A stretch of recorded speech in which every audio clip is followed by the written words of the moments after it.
I'm the Godless Engineer, and today we are talking with AronRa about Darwin Day and about Ken Ham's proposed Darwin was wrong day.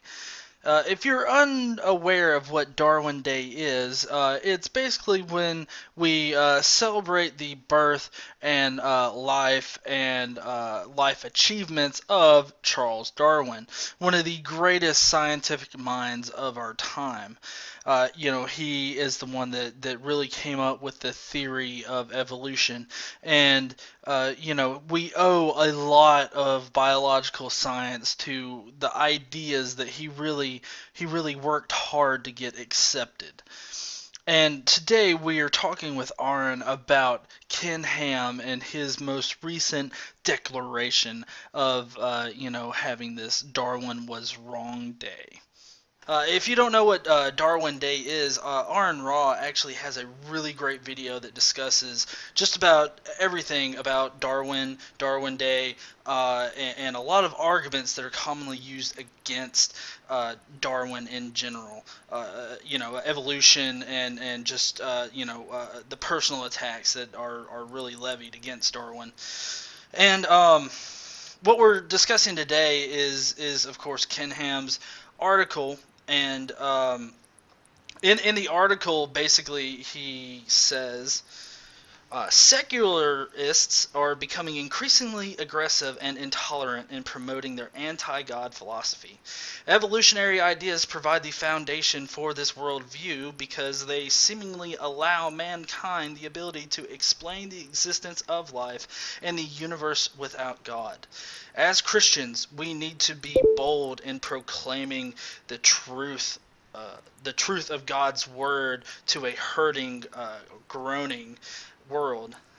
This year, on February 12th, instead of celebrating Darwin's anti-God religion, we can take this opportunity to show the world that Darwin's ideas about our supposed evolutionary origins were wrong, and that God's word is true from the very beginning. Let's make February 12th Darwin was wrong day and point people to the truth of God's word. He cites a Bible verse in it, Romans 8:22, that says, "For we know that the whole creation has been groaning together in the pains of childbirth until now." So, Yeah. uh, So there's three statements he makes in there that I want to address. all right. One is that Ham makes allegations that evolution is somehow an anti-God religion. Two, he comments about the truth of God's word, and I need to do air quotes both for truth and God's word collectively on that.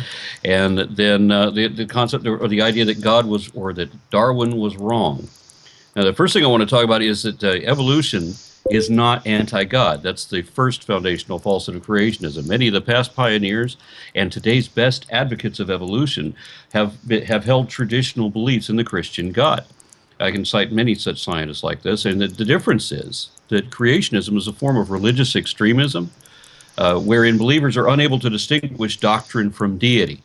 And I know a lot of Christians who will admit that the Bible was written by mere fallible men, and that's why it's full of absurdities, atrocities, inconsistencies, and contradictions. But creationists hold that the Bible can't be wrong.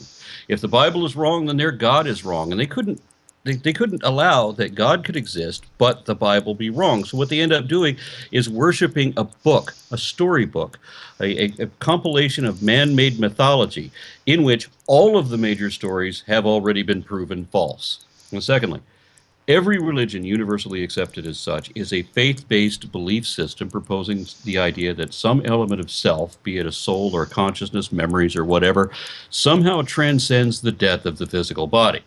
Evolution, on the other hand, is an aspect of biology explaining biodiversity amid environmental dynamics and population genetics. There isn't an aspect of evolution that is anything like a religion. But creationists don't care what evolution really is. Their job is to lie about it, as if evolution was an opposing religion. They know it isn't, but they say it is anyway.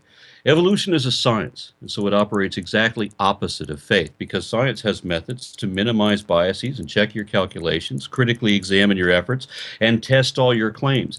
If a scientist ever made the kind of unsupported assertions that religionists commonly do, he would be exposed as a fraud, and so should it be for religious people too. Everybody should be held accountable for what they say. It is dishonest to assert as fact that which is not evidently true. Yet that's what all religions do, and they do worse than that. Google the words answers in Genesis and statement of faith. Read through it all or just scroll to the last bullet point.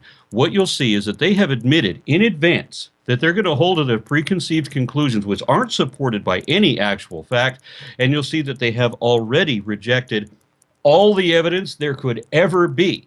So that no matter how true the truth really is, no amount of proof will ever prove them wrong. They will never admit when they've been proven wrong because their belief isn't a matter of fact, it's a matter of pretend. That's why it requires faith in lieu of evidence, and that's why they rely on confirmation bias. Then also this notion about truth, the truth of God's word, absolutely preposterous.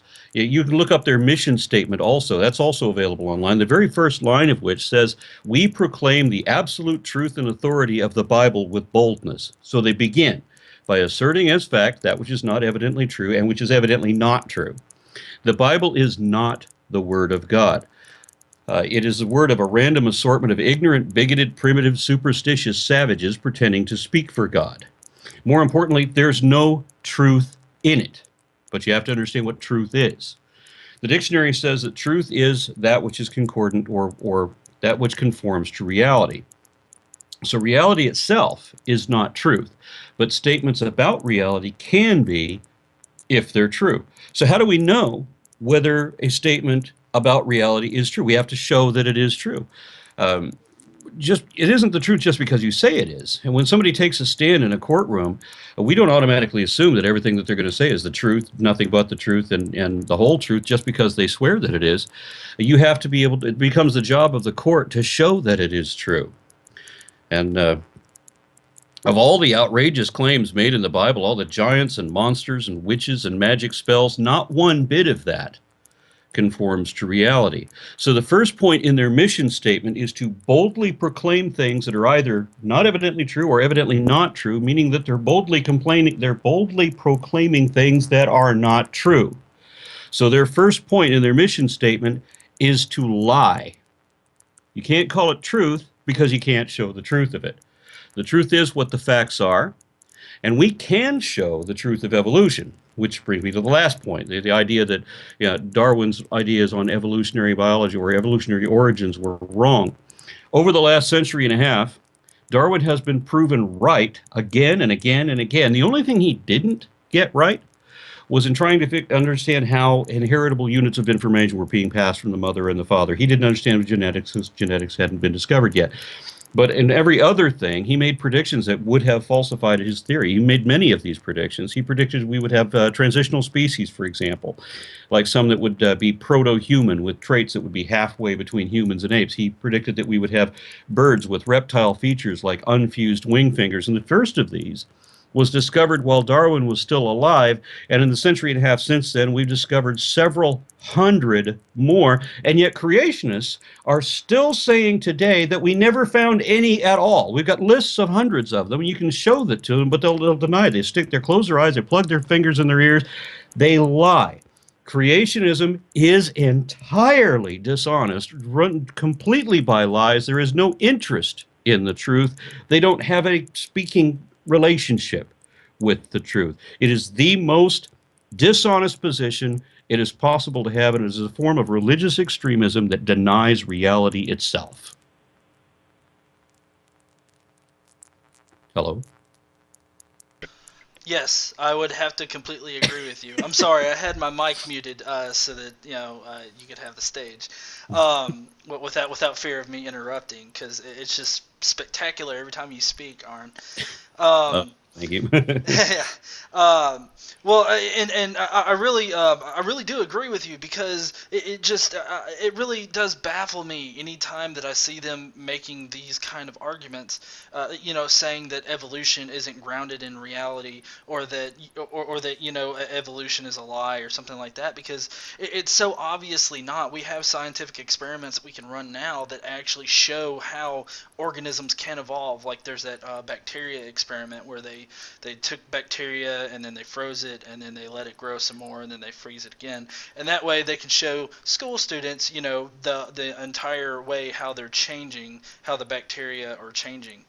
Well, Um, there's another important thing to look at too. I mean, all of the things that we know and can show that are actually true about evolution, like that we have several hundred transitional species, that we have documented multiple or many different cases of beneficial mutations, all sorts of different mutations, including deletions and subtractions, things that you would call, or that creationists would refer to as a loss of information, that also have a beneficial result in the encephalization of the human brain, or in granting us greater abilities in what were defects in the primate genome, because we also have the genetic ortholog with other primates where we have defective monkey genes that are inactive in our genome. Why the hell would we have broken monkey genes if we were a special creation as a result of a golem spell? We know that natural selection works. We have examples of that. We know that how genetic drift works. We know that birds are a subset of dinosaurs. We know that in the systematic classification that humans are a subset of apes. None of these things are at all concordant with any aspect of creationism. We have virtually everything that we ever needed to prove about evolution, we've already proved. And creationists are doing everything they can not to know or understand that.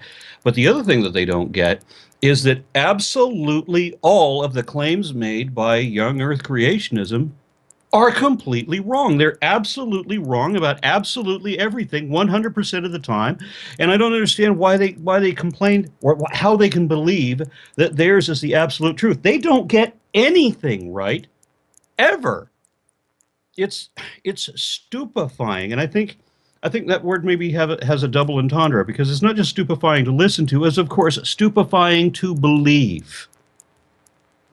Whether you believe it or not, it still stupefies you just to hear their claims. I completely agree. I would have to say, anytime Ken Ham takes the stage, I am just stupefied beyond beyond anything that I can measure. Um, Yeah, I'll give Ken Ham credit for two things. One, he said that we should get away from the word race. Thank you. The anthropological community has been saying that since the 1945. And so he commented that the secular world was leading the world in that. Well, yeah, thanks, Ken, that you finally catching up, and then all of your Christian organizations, by his own admission, have not been, that they're still holding on to racist ideas. However, he says that this is because churches have adopted evolutionary ideas, and that's why they're still racist. No, that doesn't explain why they were racist before Darwin's day. It doesn't explain why they're still racist. Why like people like the KKK complain that. God created each of the races as they are today. I mean, everything Ken Ham says when he tries to pin anything on evolution, it's ridiculous that he's projecting so many of his own faults that we do not share. He did also say, and I'll grant him this, in my recent video, I talk about the racism thing. Ken Ham did comment that Darwin was not a racist. Thank you for making that comment, Ken Ham. However, everything else he said, how he talks about how Darwinian theory is used to promote racism, and he's not racist because he believes that all men were created by God, that we all came from Adam. Ken Ham seems to have forgotten the central evolutionary concept called common ancestor. What the fuck does that mean, Ken Ham? That we're both arguing the same thing in this sense, that all races of men, as Darwin said, came from a single primitive stock, and he did not say that races came from another race. That's important. He said that all of these other races came from the same stock, so that they're all equally evolved, and this is something he doesn't get credit for. Yeah, I'm rather amazed at how much information they leave out, especially when it benefits them to leave it out. I mean, it doesn't surprise me that they leave it out, but just the fact that, like, just like you said, they, a central idea with the evolution of humans is that we came from a common ancestor, but yet, Kinham used to apparently, but other Christian apologists or creationists now, I mean, they still hold on to this idea that it's a racist ideology, and Ken Ham and other creationists also like to put forth this idea that evolution and Darwinism, the theory of evolution and Darwinism is a religion. I was wondering if you could speak on that note. Well, I just did. I mean, every religion universally accepted as such is a belief system. Evolution is not a belief system. You don't have required beliefs. You don't have prohibited beliefs. Free thinking. Science doesn't allow unsupported assertions. Okay, you are a fraud if you if you say things are probably true, but you can't show the probability. That's fraudulent. If you say things are true that are not evidently true, you can't back it up to show that it is true, then that is tantamount to lying. There's a American colloquialism about telling stories. And if you're telling stories that can't be backed up by evidence, that is a lie, right? So when the creationists argue that, all of these, that evolution is somehow man's ideas and that men are fallible and men don't have all information, who the hell were the sheep shaggers that wrote the Bible? It was not God, nor could it have been, because there's way too much wrong with the Bible to believe that. And don't even get me started. I'm writing a book right now where I've exhausted a few chapters talking about all these things that are wrong with the Bible, and I could dedicate the entire book just to the things that are wrong with the Bible. I could do a whole chapter just on failed prophecies and how prophecies have failed spectacularly. Like Ezekiel's comment about Nebuchadnezzar and all the failures in the prophecies made about him, and how Egypt was supposed to have been completely desolate, where there was not man or beast in Egypt during the reign of Nebuchadnezzar. Never happened. None of this ever happened. The other thing about how Isaiah supposedly prophesied that there would be a child born of a virgin mother, and that this is supposed to refer to Jesus. And then we get up into Matthew, and it relates back to that same thing. No, Isaiah was not talking about 700 years in the future. Isaiah was talking about things that were supposed to happen in his lifetime that he was directly involved with, and that included the unmarried woman, not virgin, but unmarried woman who was going to have a child because he impregnated her himself. These people do not read their own book. They do not understand their own book. They don't want to understand their own book. That's the whole purpose. They don't want to understand. They want to believe. They have a desperate need to believe, and they will put on their blinders and close their ears and make sure that they don't understand anything but, as Martin Luther put it, anything but whatever supports the religious view, and blot out all else. Reason is their greatest enemy. So if you actually want to understand something, then you're going to want to check to make sure that biases aren't in play, that the information is actually accurate. And if you start checking the accuracy of some of the claims, you're going to find that the Bible falls into tatters immediately. It is not possible to have an honest perspective and still maintain a belief in creationism, at least not once you get into the discussions on this matter, because once you start getting into this debate with somebody who knows what they're talking about, you will almost immediately be faced with a direct choice. You can either remain honest or you can remain creationist, but you can't be both. It's a very good way to put it. Um, One of the ways that Ken Ham is saying that Darwin was wrong, in order to support his idea for this day, is this idea of the law of biogenesis. And how this law means that you can't have life from non-life, and that it can't be broken. What do you think of that? Well, if you would please include the link to my educational video on abiogenesis, because I did a video on this, and it's surprising the amount of work that we've done. We will never have, even if we work out every step in this, we will never have where we have a machine where you put in just base chemicals and a living cell comes out the other end. No matter how accurate we are, no matter if everything that we understand about the origin of life is absolutely perfect, That machine will never exist. That experiment can never exist. And this is why creationists are always asking for it. The creation of life is not a spontaneous process. It's a multi-layered process with many different applications and portions of it, and it all takes time. We know all the incremental steps that take time, and it could never be that you create life in a lab the way that they want. And even if you could, and they've already demonstrated this, when Craig Venter, started artificially assembling life forms, like creating living cells, like he just looked up the blueprint for a polio cell and created a new polio cell, and it's fully functioning right now. I think they've done a bacteria cell as well. So they did viruses at first, which don't technically qualify as life, but now they've done the same thing with bacteria. They assemble it, and now they know all these different steps about how life actually does form. All the little increments, well, most of the little increments about how it all happens, and we know all of this stuff. It's not possible anymore to say that this is just speculation. It's not possible to say that everything that we know is completely wrong. It was never possible that a magic invisible genie said abracadabra and complex natural systems just poofed out of nothing because he spoke an incantation spell. It's completely unrealistic. Likewise, making a man out of clay and then breathing into it, that's the old Semitic tradition of a golem spell. We're talking about magic here. We're talking about wizards and giants and talking animals and a magic wand like in Leviticus, or the cure of the leprosy spell involves dropping a magic wand in a bucket of blood and sprinkling blood all over everything. It's insanity. It's stupidity. It's bigotry. There is no good aspect to the Bible at all. And don't get me started about morals, because the Bible is not a moral document either. Absolutely not.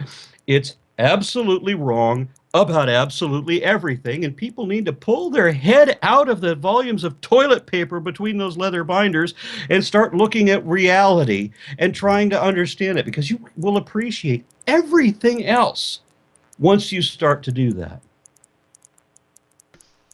Yeah, and I like your analogy there of the Bible being toilet paper. Although I wouldn't want to wipe my ass with shit. Um, Good, um, good retort. yeah. Okay, one thing that I have been curious about for a while has been Ken Ham's delineation of science, because he, as we found out in the Nye-Ham debate, he separates out science into historical and observational. There's What, another way to divide that. There's the science that he can't deny and the science that he thinks he still can deny. Those are the two categories there. yeah. So So if you didn't witness someone committing a murder, then it wouldn't matter that you have their fingerprints. It wouldn't matter that you have the powder burns. It wouldn't matter that you have the purchase records for the gun that they bought. It wouldn't matter that you have the motive. It wouldn't matter that you have video cameras showing the person at the site, but just not having conducted the act. Because hey, you didn't have an eyewitness, which is the least reliable form of testimony. The only thing you don't have is that least reliable form of testimony. Until you get the least reliable and least credible form of testimony, then you can't know what really happened in the past. And aren't you glad that Ken Ham doesn't work for any police department anywhere?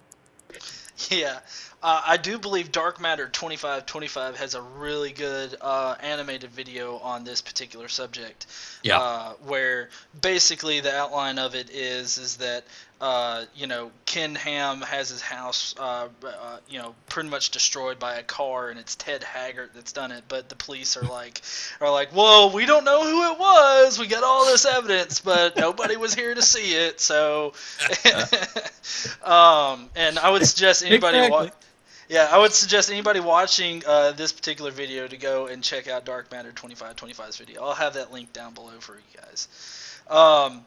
And then finally, to kind of, I guess, go out on this a little bit, what do you think about Ken Ham and his kinds? How he separates animals and other organisms out by kind, which to me just pretty much seems to be, oh, that animal looks different, so that's a kind. If you go to my channel on YouTube, the featured video is called the Phylogeny Challenge. And it is one that Ken Ham will talk about how his scientists working for Answers in Genesis Ministries, who all, by the way, have to sign a form that they're going to promote Christianity and the specific political beliefs of the CEO. No matter what, they all have to sign this thing, and they have to have an endorsement from multiple Bible-believing witnesses, including at least one minister. So they're very, very biased. You have to be completely biased in order to belong to their little pseudoscientific group. But he has people that are willing to compromise their ethics and do this, so that they can promote that biblical view. But they cannot, while they're supposedly doing research to determine where these kinds are, they cannot, nor will they ever be able to answer my video, my challenge on the phylogeny challenge, because wherever you put your kinds down, you're going to find that they belong to a larger set, which includes other kinds too.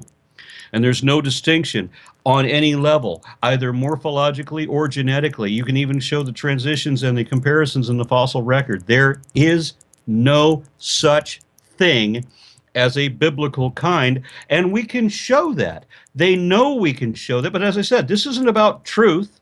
This is about make believe. They want to make people believe. Ken Ham said himself many times that he's seen the evidence. He knows what the evidence is. He doesn't care. He dismisses the evidence because of a preferential belief that he has to believe this and he's going to exclude that. So he said that he tells people that you have to believe in the authority of the beginning of the Bible, which we know absolutely everything it says is completely wrong. Because if you don't believe in the first half of the Bible, you won't believe it. You won't be able to believe in the second half of the Bible, which is the part that he's concerned about believing that Jesus will somehow save you from himself, for all of the idiotic theology that they try to put into that doesn't make any sense, and I don't understand how it appeals to anybody. But the reasons that he gives to believe something are not ever because it's evidently true, but because of the consequences that he imagines for what if you don't believe. So when he says he believes, he's not talking about belief in the same sense that I do. When I talk about what I believe, it is a consequence of my understanding of the facts, and it will obligately change as my knowledge of that information improves or changes. I can be deceived. I could be fooled into believing something that isn't true. I would prefer not to be. And this is why I'm not a creationist. This is why I had to abandon religion, because it's all complete bullshit. And you can show that it is. But Ken Ham has this preference that he has to believe this absurdity that doesn't make any sense. And to do that, he has to reject all of reality in the meantime. And so he's created this apologetics ministry that all they do is make excuses to rationalize or justify all of the idiocy that can't be justified any other way. They can't do an honest research on this. So when we get into the phylogeny challenge, watch the video on the phylogeny challenge. You'll see what I'm talking about. Then look up anybody's arguments about baraminology or kinds. There's no way. You can't answer that challenge. Yeah, I think that it just in general their whole position on kinds or whatnot is really really weak. So I'm sure none of them is going to get anywhere near to actually putting up a good I guess presentation for your phylogeny. And this Phylogeny is an project. important thing too. If they can't if they can't satisfy the criteria of a YouTuber, right? They damn sure can't meet the criteria that is required by the global scientific community, where you have to have actual evidence that is indicative of your conclusion and that denies faith, because science works in a way that minimizes your biases, right? That makes sure that you can't just make unsupported assertions. You'll be drummed out of science if you try to do these kinds of things. So you have to be able to show your work. You have to be able to show that what you have to be able to present the goods. They can't do that. The purpose of science is to improve understanding, and they can't do that either, because the only way to improve understanding is to seek out the flaws in your current perception and correct them. If you refuse to admit that there even can be flaws in your perception, you can't possibly correct them. And if you did admit that could be some flaws, you would have no way of showing what the truth really is, because then you would have to analyze it, and these do not withstand critical examination. None of the religious beliefs do. It's belief in the tooth fairy. It's when a child is 14 and still believes in Santa Claus and won't let it go. That's exactly what it is in the adult mind. There are some people who believe what they do because they've never questioned it, or because everybody else believes it, and so they think there has to be some credibility, or because they don't think that maybe they're smart enough and that maybe somebody else has worked out the problems that they see. They haven't. They really haven't. If you think that other people have worked it out, no, they're not. If you've recognized a problem in your religion, it really is a problem in your religion. And when you start looking at the actual scholars in the matter, look to the people in the opposing view. Why is it that they hold an opposing view? And very quickly you realize you hold an opposing view too, and you will walk away from that damn religion because it is a fable and it is a lie. Yep. I mean, that's pretty much the story behind my deconversion, I guess. Just acknowledging the obvious lies that I found in it. And Then in that case, I'm sorry to jump in, but there's one last thing I got to say on that, okay. because people will convert from one religion to another, and we've seen this happen all the time. But regardless what religion, the way that religion works is rather the opposite of science. You have all kinds of different cults and groups and sects and so forth, different denominations continually dividing, so that there's tens of thousands of different denominations just of Christianity. And Christianity is just one of many different world religions, many major religions. There's many different major religions, and a lot of people don't realize that either. But even though there are rules imposed by those religions with strict penalties against heresy, you still have heretical beliefs constantly popping up. And it's like holding on putting a blindfold on and then throwing darts and then just saying wherever the dart lands, that's the absolute truth. That's the way religion works. It doesn't matter how wrong it already is. That's how wrong it forever will be.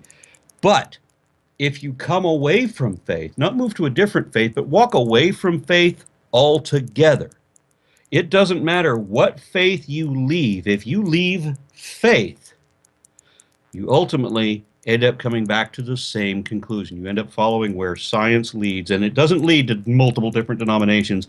There's one truth because there's one reality. So whatever religion you leave, you end up coming to the one reality that everybody else is focused on, that the global, worldwide scientific community of religious and non-religious people have all concluded. You're going to come to the evident reality, and that includes biological evolution. Do you think that maybe that's why they're pushing this idea that evolution or science in general is some kind of religion? Because we're all we're all trying to come to know this reality, but science is really the only mechanism, the only tool that you can really use to describe our reality. And I mean, do you think that could be the instance? I'm not understanding the question. Can you paraphrase that for me? Well, basically, you know how Ken Ham and other creationists and religious people are trying to force this position on the basically the scientific community that we're a religion or the religion of science. I think And what they're trying to do is what I call the lies of equivocation, wherein they try to create the illusion of an equal playing field. We have all the facts, all the indicative evidence, all on our side. It's completely outweighed. We have none of the faith. The faith is over there. And faith is the most dishonest position it is possible to have, because it is an assumption, an assertion of stoic, unreasonable conviction, which is assumed without reason and defended against all reason. That's on their side. Our side is where the evidence is. But they want to create this illusion of equal ground. And so they say, well, we both have the same evidence. We just interpret it differently. No, the definition of evidence means that it's a body of facts that is only concordant with one of the available options. If a fact is equally aligned with either side, then it's just a fact. It doesn't become evidence until it implies one or the other. All of the evidence, absolutely all of it, without exception, if it's verifiably accurate, it implies evolution. That's it. Nothing, nowhere, ever implied creationism, except, as I said, frauds and falsehoods and lies. So they say that, well, if you have science, we have science too. And if ours is a faith-based position, then yours is faith-based too. It's a lie. Again, it's whatever they can get to create the illusion that they're somehow equal. They're not. They have absolutely dick. We have everything. Bullshit is all they have, and emotions is what sells it. And it's a big business in this country to sell people on emotions. They will donate millions of dollars. Little old ladies living in single wide trailers will give up most of their pension to these assholes who live in multi-million-dollar mansions. Science doesn't work like that. And then the people that are taking the money from the little old ladies will then tell them to give up their prescriptions because with their faith healing. Bullshit. It's lies upon lies, and that's all that it is.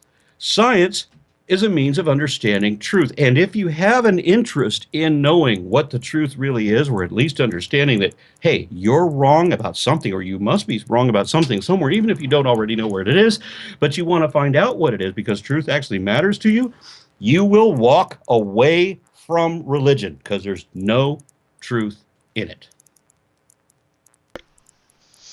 Well said. I think that pretty much what you said at the beginning of this really rings true throughout it. Is that it's just all based upon a mountain of lies and bullshit. Yeah, let's not forget what Ken Ham's got invested here. He's working for an organization that makes an estimated $20 million a year. And he's running this. He's the kingpin. His organization, Answers in Genesis, is the primary purveyor of myth information throughout the entire world. Every other creationist organization is either connected with Answers in Genesis or derives their propaganda from that source. They're all interconnected, and it's a political organization. It's not about science. It's definitely not about truth. It's about politics. It's about legislation, trying to impose their beliefs however they can through like the wedge strategy or through cultural change, getting all the people who don't know things because they haven't had an advanced education, fooling them into believing complete horseshit so that they'll continue to pay their tithe and promote these organizations. Kim Cam is sitting on an empire. And this is why I think he maintains the belief that he does.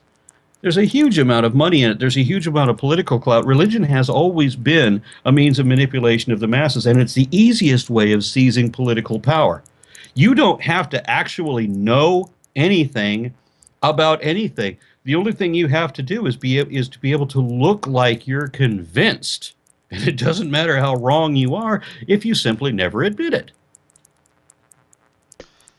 Yeah.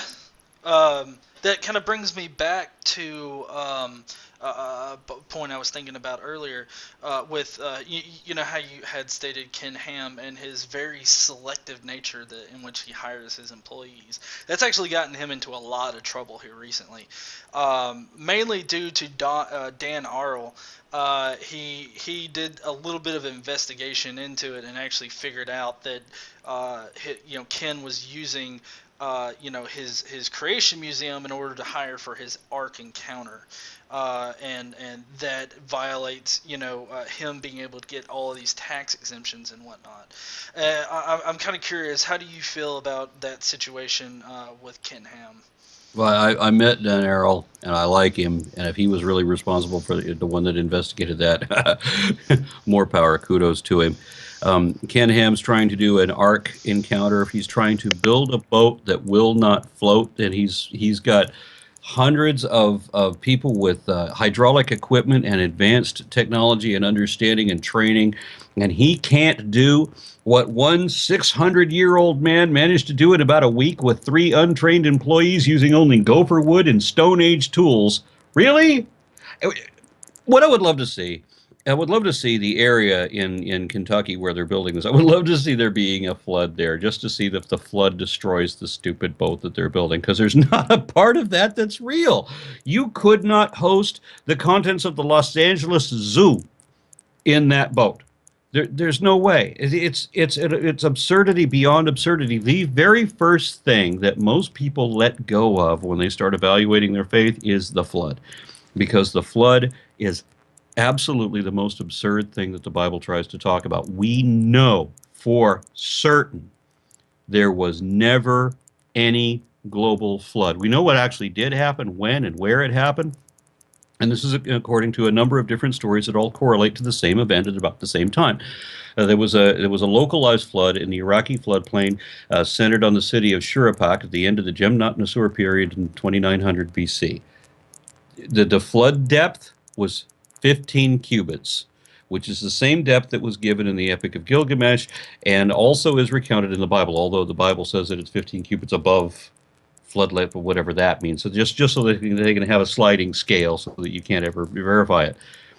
We know that it was later exaggerated to ridiculous proportions. We know that God could not have brought, like penguins from the South Pole and koalas from Australia and so forth to Noah to be saved, to then disperse back to these locations. What the hell are the koalas going to eat all along the way, since all they eat is eucalyptus leaves? And how did they get to Australia from that point on? There's no kind of explanation because there's no desire to understand. There is a deep seated emotional need to reject, automatically execrate any idea that seems to call the Bible into question, because you're threatened with a fate worse than death if you don't believe that horseshit. And the only promise of reward, which no one will ever have to pay, is if you buy into that bullshit. That's it. This is why there's no credence, there's no credibility, there's no justification, there is no good in the Bible at all. It should be rejected outright, and all of the ridiculous institutions based on it should be dispensed with as well. I Yeah. hope I haven't been too ambiguous about that. Oh, no, you not at all. um, uh, this kind of leads me into another thought that I've been having. Um, uh, I live in North Alabama. Oh As my I've gosh, I'm so sorry. Well, I mean, I'm in Texas, and you have my pity, sir. Yeah.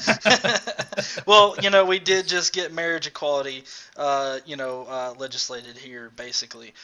Even though one of our Supreme Court, our head, honcho Supreme Court guy was trying to head that off for religious reasons, it went off very well. I actually helped out yesterday with the this wedding week that's going on, because a lot of the courthouses around here are just being total dicks about it, and they were just going, some of them were just going to issue marriage license, but they weren't going to be like the probate judges weren't going to be doing marriage ceremonies or anything like that.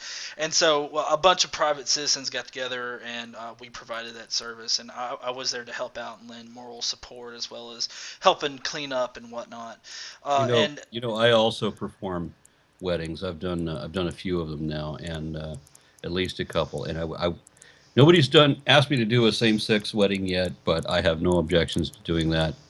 Um, if anybody has an interest in having me preside. well, be prepared for your inbox to get full of with those kind of requests. I'm sure I'm sure I can count on about 15 different hands how many people would love to have you officiate their wedding. But the reason why I bring this up is because around here. There's this actual natural science museum that's run by a very Christian company. And in there, they actually have Bible verses that are displayed along with other natural science displays that try to connect the Bible with what we see in the natural world. But one of the most disturbing things that I found was that they purport the idea that, like the Creation Museum and other creationists, that fossils are easily formed, and they were most likely formed by the flood. And I'm just kind of curious. Do you think that Ken Ham and other creationist apologists' influence is getting stronger in America, or do you think it's decreasing? Oh, no, no, no! It's actually gaining strength, and this is an alarming thing. When Answers in Genesis formed, a number of other different groups formed in the shadow of them, and so there's actually a network of these creationist organizations, and the net effect that they've had, so far as I've been able to see in the country, is that the nation is largely divided, whether you to pretty much half and half, as the people that accept science, the people that accept religion. You have an enormous overlap, or that used to be an enormous overlap, wherein the mainstream people understood that you have to accept some understanding of science because science is real. But a lot of people, most people, held some kind of belief in the afterlife or souls or whatever because that's the cultural conditioning that they have. There's no truth to any of it whatsoever. But all these what they used to call old wives' tales or urban legends or whatever this is the appropriate means of identifying. All these things sort of colorize your impression. You've been fed so much bullshit that you just tend to buy a lot of it. So a lot of people would have a mesh of scientific acceptance and religious belief at the same time. But what we're seeing now is that we have religion in a general state of decline everywhere. But it's polarizing because while religion is on the way down, and this is all religions, not just Christianity, but in particular Christianity, you also have creationism on the rise. Now, the only way that that can happen, the only way that religion can be in a general state of decline and creationism and religious extremism on the rise at the same time, is if the people are making a decision that they are either going to reject religion outright, which is fine, or they're going to reject science outright and hold to the mythical mumbo jumbo. And that, unfortunately, is exactly what's happening. We've got all kinds of pseudoscience. We've got all kinds of ridiculous conspiracy theories and cryptozoology and all kinds of nonsense going on in this country. People are ready to believe anything. Look at the success of InfoWars and just realize right there how people are ready to swallow any nonsense they want as long as it satisfies their emotions somehow. But think also about if you have half the population that is devoutly religious, fundamentalist religious, a form of religious extremism, and the other people that are opposed, the other half is generally opposed to religion at all. We still have Christians in that group, but they're becoming. Let me explain this another way to track just a bit. The people that call themselves moderate Christians are moderate because they've removed much of the religion. If they haven't examined it, they may call themselves culturally Christian, but if you challenge them on any of the beliefs, they may not believe it at all. I know several Christians who don't believe a word of the Bible, none of it. They just call themselves Christians. I don't even think they know what that means. But they wouldn't read the Bible if you paid them to do it. But you have a population that is divided in half on this. You have the apatheists, the people who don't care if God exists, and then you have the people who refuse to challenge their own beliefs because, well, they don't want to. They don't want to know what the truth really is because this makes them feel comfortable. But ultimately, still, you've got a division between those who reject science and those who reject religion, and that's polarizing. That's because it is about half. The overlap has gotten really, really narrow. That mainstream that used to exist doesn't really exist so much anymore. And so that's going to create a huge problem. And it's going to be there's a scale of balance where we're going to have to tip one way or another. And if we accept science, then the world, history has shown that we will become a much more financially successful nation again, as has been the trend in every nation that accepts science and promotes it. If we teeter in the way of religion, we go back to being a third world country again, because that's what always happens. And it is always an automatic violation of human rights when that goes on. I don't understand what the appeal of religion is. I don't understand what it is that people think that they're hoping for when they say, well, I have hope. Hope for fucking what? There's nothing to hope for. You're either going to be trapped in the presence of an indomitable despot who has impossible demands and acts like a spoiled child, assuming it's true, or you're going to be damned for all eternity in the other case. What difference does it make? Which way is worse, heaven or hell? It's the same damn thing, isn't it? Stop believing bullshit for no reason. And that's why religion has this one requirement that it doesn't matter what you do. It doesn't matter what your works are. There is no condition on which the most saintly, the most generous non-believer could ever get into heaven. But sinners can still be saved if they believe, because it's all about belief. That's all that matters. Buy into the bullshit and continue paying their tithe and continue reinforcing their delusion and their confirmation bias so that they can continue to pretend, because it's all about make believe. At some point, humanity needs to grow the fuck up and get rid of these absurd beliefs that have no basis in truth whatsoever.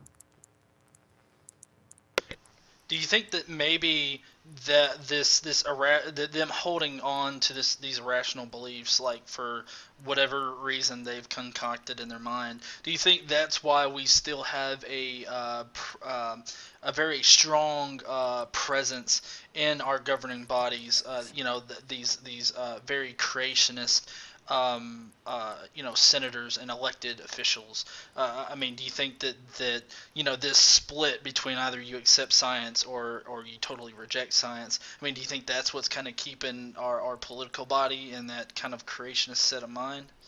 Anybody wants to answer that question, to confirm it for themselves? Get on YouTube, look up uh, George W. Bush's last interview as president. George W. Bush, when he was president, advocated for intelligent design to be taught alongside evolution. And he said that the jury was still out and all like that. All kinds of stupid things that he said about that. But when he'd already had a second term, neither of which he was actually elected for, but when he had a second term, on the last day of his second term, when he has literally nothing to lose anymore, he was interviewed when he said that evolution was truth. And he was then asked for, he mentioned something about the truth of evolution. And then the person who interviewed him was confused about that, knowing his past record, and said, "So you don't believe that the Bible is literally true?" And he laughed and said, "Probably not." So, yeah, this is what's happening. When you have a whole nation of ignorant trailer trash electing the good old boy, this is what you're going to get. People aren't making rational decisions. They're not ever electing somebody who is smarter than them, which is what you should do if you want somebody that can weigh the intricacies and nuances of a given situation to make the right decision. They want black and white thinkers who are confirmed in their beliefs and who are solid and will never change their minds. Well, of course, that means that you're hiring people who are going to rule over you or judge over you with unfair biases applied to you. No, this is not what we should be electing. You're going to elect a leader. You want to have somebody who is intelligent, who is rational, and who can understand that there are extenuating circumstances, that there is no such thing as a damn dichotomy in most cases. Yeah, very well said. Um, well, I think we're gonna kind of wrap up here. Feeling like we kind of beat this dead horse yet again. Well, would you like to tell people about your upcoming speaking engagements, the international ones? Yeah, I put, whenever I have a confirmed date, I put it on my website, AronRa.com. 1 month from now, I'll be speaking in Auckland, New Zealand. There's a public talk at the University of Auckland with Matt Dillahunty. We were then going to join Seth Andrews for the Unholy Trinity Tour in Sydney, Brisbane, Melbourne. And then Matt and I will also be in Perth, Australia. And then a couple of weeks after we get back from that, I'm beginning a sort of a tour myself. I will be on a panel at QED in Manchester. I will also be speaking for Atheist Ireland in Dublin, and I'm going to be speaking in Plymouth to a humanist group there, and to Atheist UK in London. I understand I'm also going to be speaking to a group in Amsterdam around May 4th. Shortly thereafter in Edinburgh, Scotland, or somewhere between Edinburgh and Glasgow. Then I'm going to be in Oslo, and I will also be in Trondheim. Very much looking forward to that. I've always wanted to go to Trondheim since I was a little kid for reasons that won't make sense to anybody. But then I'm going to Reykjavik after that for another humanist group. So it's a huge tour that I'm very excited about, and then ultimately we will end up in the 10th country in 3 months when we go to join the Unholy Trinity again at Imagine No Religion 5 in Vancouver, British Columbia. So I'm very excited about that. That sounds all just really awesome, and I'm sure that you've got to be excited about visiting so many different countries. I've got a number of friends in Australia alone. I don't even know who's in the other countries, but I'm sure that I have some. But it was really great being able to talk with you tonight, Aron, or today. What are your plans for the rest of the day on Darwin Day? I am meeting with a local skeptical group here in the Dallas area, and I don't remember what the venue is, and that's sad. It's like day after tomorrow. I think it's part of the Dallas Fort Worth Coalition of Reason, the DFW Core, or the Fellowship of Free Thought. I think it's one of those groups that is holding a gathering on behalf of Darwin Day, and I'm looking forward to socializing with that. And well, the reason is you get an awful lot of hate in text messages, and it is so much more conducive to have face-to-face conversation, and it's so much more refreshing. And that was what I would rather do. Yeah, I would definitely have to agree with the amount of hate in textual conversations. I've had a number of those myself. Yeah, so done with it. Yeah. By the way, I can't imagine why you wouldn't want to come to North Alabama. And but I actually would. No one has invited me to Mississippi, to Alabama, or Kentucky, or Tennessee. I'm really surprised at that. Um, I would go if I were invited. To me, honestly, in my little prejudice and preconceived notions, I believe it would be like going to a third world or an Arabic country. well, Aaron, we only got dirt roads down here, and we walk around barefoot. How many orange Dodge Chargers will I see while I'm there? Oh, I've got 5 in my driveway, man. Yeah, I'm not going there. Well, I didn't mean to I guess coax you into coming to Alabama or anywhere. Me personally, I wouldn't want to live here either unless I was born here like I was. But anyways, I really appreciate you coming on and speaking on this particular article and on the creationist point of view in general. I really do appreciate that. Oh, my pleasure. Yeah, and I hope you have a really great Darwin Day, and I'm gonna have a great Darwin Day too. I'm gonna be at work, but I'm gonna be at work doing some engineering, which is applied science, so I will be honoring him in my own special way. But for anybody that's watching, hope you have a great Darwin Day too. And if you're in any of those countries that Aron specified that he was going to be going to, I would highly suggest meeting up with him, talking to him, because he's an awesome guy. And also, I would also like to let everybody know about the Raw Men podcast. It's Aron and Mark Nebo. I think, is it every 2 weeks that you guys do a podcast? It's every 2 weeks, and if I can brag, we are currently at number 7 in Spreaker's religious category. And when last I checked, I think it was yesterday, we were listed as number 4 on the religious category. Oh wow, that's awesome. They have a really great show. I believe the last show you guys did, you were talking to Robert Price, Robert Price. Spectacular guest. Yeah. Yeah, so eloquent, so fluid. It was a great pleasure to have him on. I can't wait to do it again, provided I can find an excuse. Yeah. And Well, I'm also accepting invitation or accepting suggestions for guests. I can't get everybody on. I've had lots of guests that I've reached out to that are too busy, that can't do a podcast, that are really involved in the real life political sphere, or what have you. But I want to talk to progressive people, people that are actually doing something to make a difference, to try to fix things, and who might actually succeed.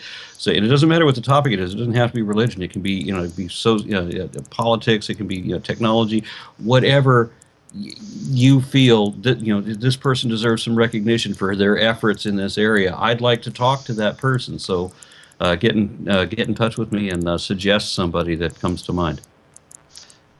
Awesome. Well, I can't wait for the next Raw Men podcast, and I can't wait for the hangout that occurs afterwards because I am a supporter of the Raw Men podcast, and I always love joining in on those things, even if I don't talk much sometimes.